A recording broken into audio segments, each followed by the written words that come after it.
Saudi Arabia, very rich country. We defend them. We subsidize Saudi Arabia. They have nothing but cash. Right? I don't want to lose them. I called the king. I like the king. I said, King, we're losing our ass defending you, King, and you have a lot of money.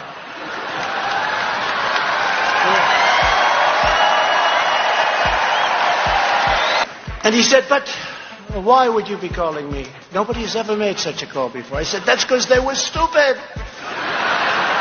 So they paid us more than $500 million for one phone call. It took me one call. Now, I'm not bragging. I hate the deal. No, one phone call. It's easier than collecting $113.57 from a tenant in a bad location in New York City. And it's safer, too, believe it or not.